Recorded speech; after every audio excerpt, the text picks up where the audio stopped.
Alright, so everybody's been complaining about the tracks coming off on the JQ400Rs, and I too have fought that issue for months and months and months, and finally I've gotten fed up. And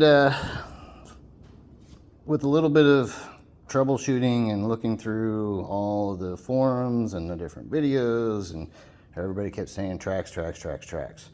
Well, I agree, tracks is obviously probably number one issue, but there are some other things you should do, in my opinion, to make it better, and I'm going to walk you through it. I've already did the left side of mine here.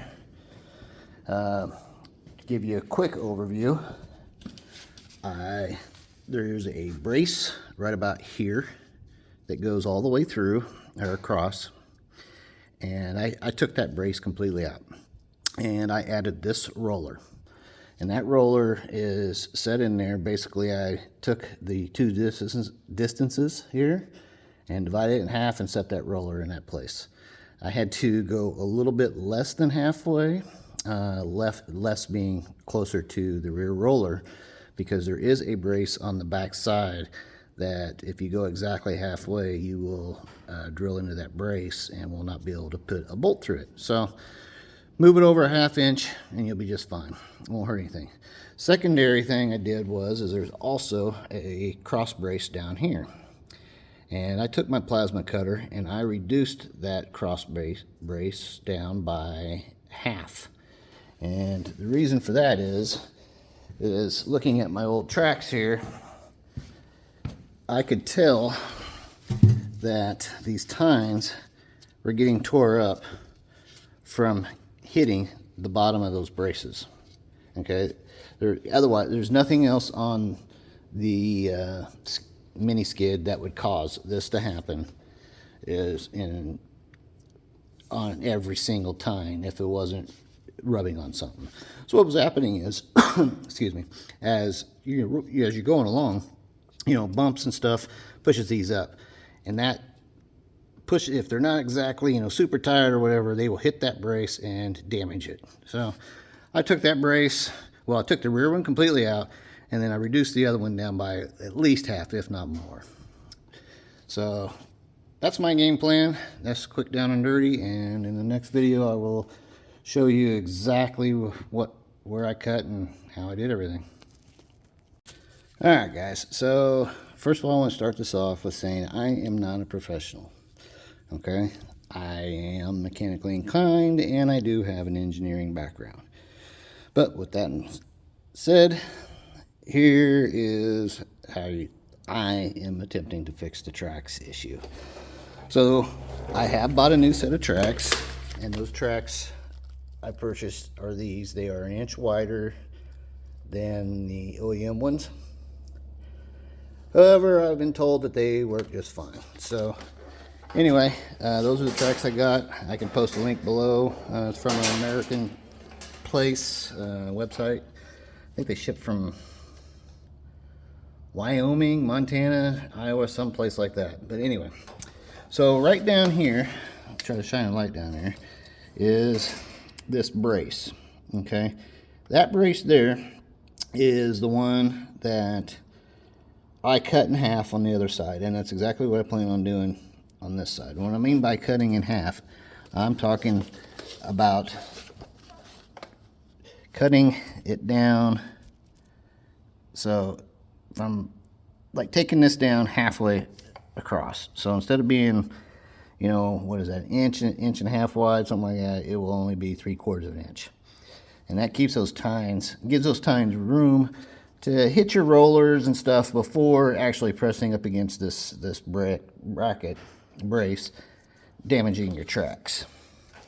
And then over here is where your other roller will go, which will be about here somewhere. So it's going to be, you measure the distance, which will be, it should be a foot.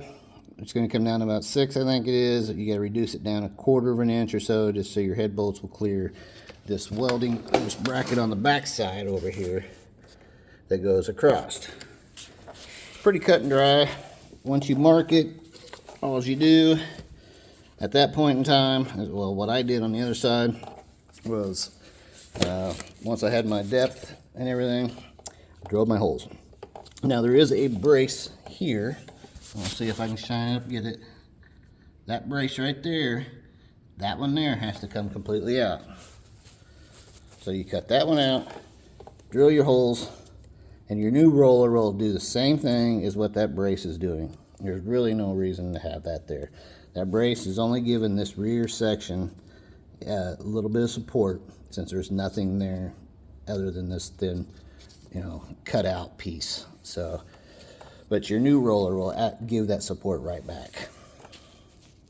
All right, so we got the track removed now, and wanted to give you guys a little bit better close-up. So the rear track, or the track is removed, and I removed the rear roller. And this is that cross brace that you're gonna have to completely remove to get that other, or get your new roller in. And now, if you look right here, this is that brace that will interfere with your bolt on the roller if you don't come back closer by about a 1/2 inch or a 1/4 inch, but just enough for that bolt head to clear. You can look on yours, but for me it was about a 1/4 inch. They're all not going to be exactly the same because they're all China made, and well, you're getting China quality. I mean, you can actually look at this brace, it's only welded on one side. So on this side they welded both sides, but on this side they only welded one side. So that's the kind of quality you're getting. Alright, you can see I've gotten that brace cut out of there. And so our next thing is we're going to measure the distance from this hole to that hole. And we'll mark it out here. And then we're also going to measure the height, which should be 1 inch. I'll double check that just to make sure. Once I have that marked, I'll start drilling my holes, and bada bing, bada done. All right, for me, this spot is 6 inches on the money, which is going to be a little bit closer to this side, but that's what's going to give me the clearance for that back brace. And then we're going to be 1 1/4 inches up to get our center line. And if this is a little lower, a 1/4 inch or a 1/4 inch higher or lower, that's not going to hurt anything. Your track will pop up to it and it'll roll just fine. Anyway, I'll be back after I get it drilled out. Alright, so we got the holes drilled now. There's the front one, and there's the inside one. So we'll get the roller installed and then move on to the next problem. Alright, so we got the roller installed, and the last thing I need to do is take out the chunk of that brace. So if you're blessed enough to have a plasma cutter, this is really easy to do.